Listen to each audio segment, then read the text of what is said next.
troops into Canada and positioned them menacingly along America's northern border. The British fleet went to war alert should their quick intervention be called for. Lincoln knew he was in a double bind. That's why he agonized over the fate of the Union. There was a lot more to it than just differences between the North and the South. That's why his emphasis was always on Union and not merely the defeat of the South. But Lincoln needed money to win. In 1861, Lincoln and his Secretary of Treasury, Salmon P. Chase, went to New York to apply for the necessary loans. The money changers, anxious to see the Union fail, offered loans at 24 to 36% interest. Lincoln said thanks, but no thanks, and returned to Washington. Lincoln sent for an old friend, Colonel Dick Taylor of Chicago, and put him on the problem of financing the war. During one meeting, Lincoln asked Taylor what he discovered. Taylor put it this way. Why, Lincoln, that is easy. Just get Congress to pass a bill authorizing the printing of full legal tender Treasury notes, and pay your soldiers with them, and go ahead and win your war with them also. When Lincoln asked if the people of the United States would accept the notes, Taylor said, "The people, or anyone else, will not have any choice in the matter if you make them full legal tender. They will have the full sanction of the government and be just as good as any money, as Congress is given that express right by the Constitution." So that's exactly what Lincoln did. In 1862-63, he printed up $450 million worth of the new bills. In order to distinguish them from other banknotes in circulation, he printed them in green ink on the back side. That's why the notes were called greenbacks. With this new money, Lincoln paid the troops and bought their supplies. During the course of the war, nearly $450 million worth of greenbacks were printed at no interest to the federal government. Lincoln understood who was really pulling the strings and what was at stake for the American people. This is how he explained his rationale. The government should create, issue, and circulate all the currency and credit needed to satisfy the spending power of the government and the buying power of consumers. The privilege of creating and issuing money is not only the supreme prerogative of government, but it is the government's greatest creative opportunity.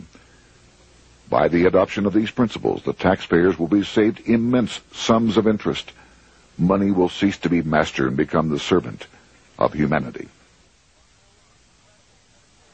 A truly incredible editorial in the London Times explained the central bankers' attitude towards Lincoln's greenbacks.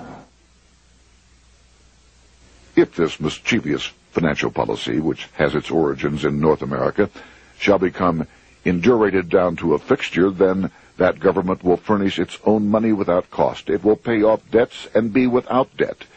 It will have all the money necessary to carry on its commerce. It will become prosperous without precedent in the history of the world. The brains and wealth of all countries will go to North America. That country must be destroyed, or it will destroy every monarchy on the globe. The scheme was effective. So effective that the next year, 1863, with Federal and Confederate troops beginning to mass for the decisive battle of the Civil War, and the Treasury in need of further congressional authority to issue more greenbacks, Lincoln allowed the bankers to push through the National Bank Act. These new national banks would operate under a virtual tax-free status and collectively had the exclusive monopoly power to create the new form of money, banknotes. Though greenbacks continued to circulate, their numbers were not increased. But most importantly, from this point on, the entire U.S. money supply would be created out of debt by bankers buying U.S. government bonds and issuing them for reserves for banknotes. As historian John Kenneth Galbraith explained it, in numerous years following the war, the federal government ran a heavy surplus. It could not, however, pay off its debt, retire its securities, because to do so meant there would be no bonds to back the national banknotes. To pay off the debt was to destroy the money supply.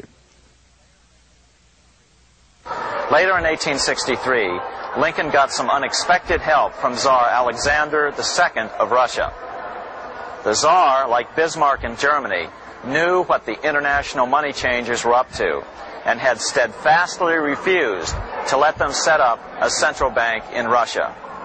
If America survived and was able to remain out of their clutches, the Tsar's position would remain secure.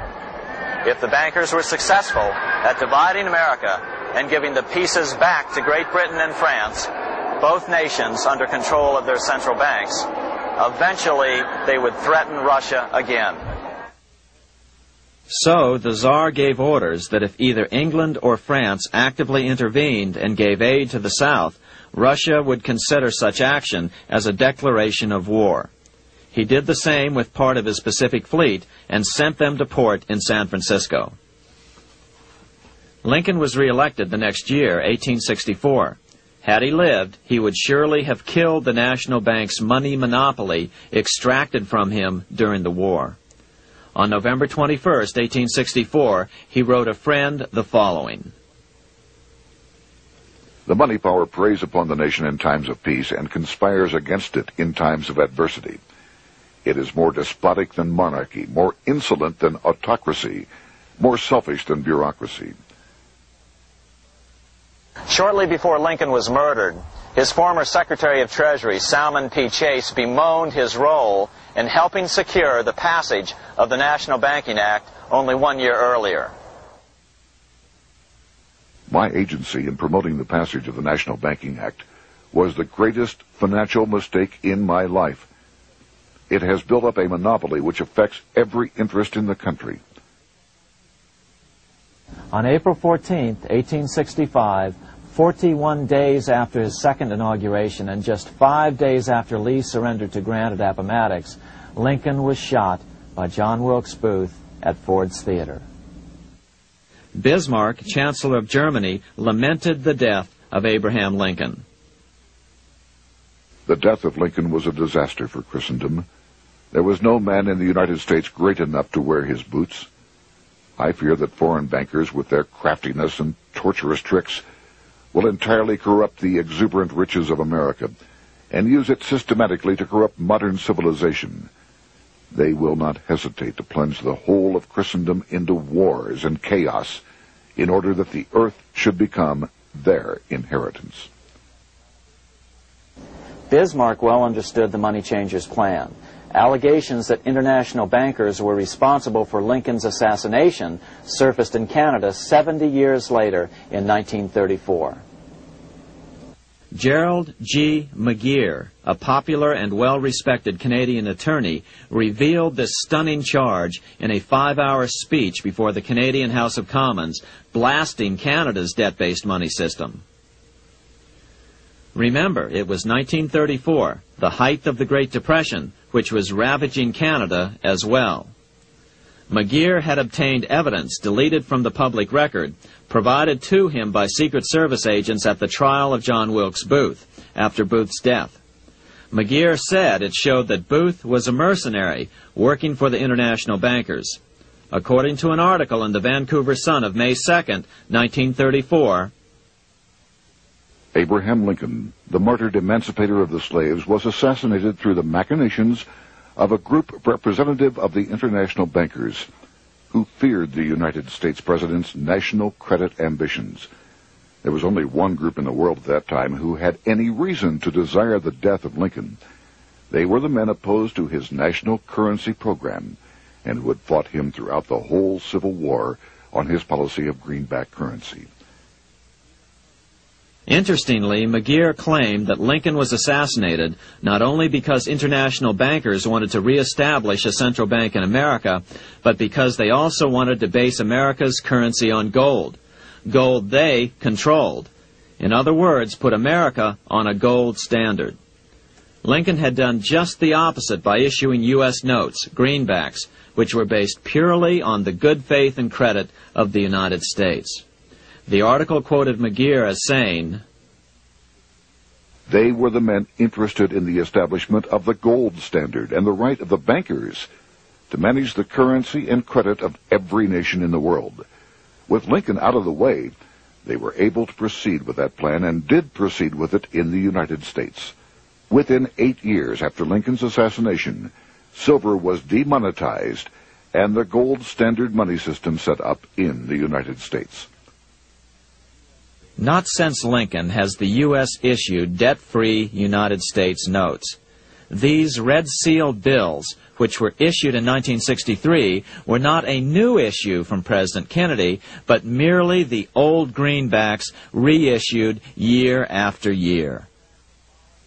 In another act of folly and ignorance, the 1994 Regal Act actually authorized the replacement of Lincoln's greenbacks with debt-based notes. In other words, greenbacks were in circulation in the United States until 1994.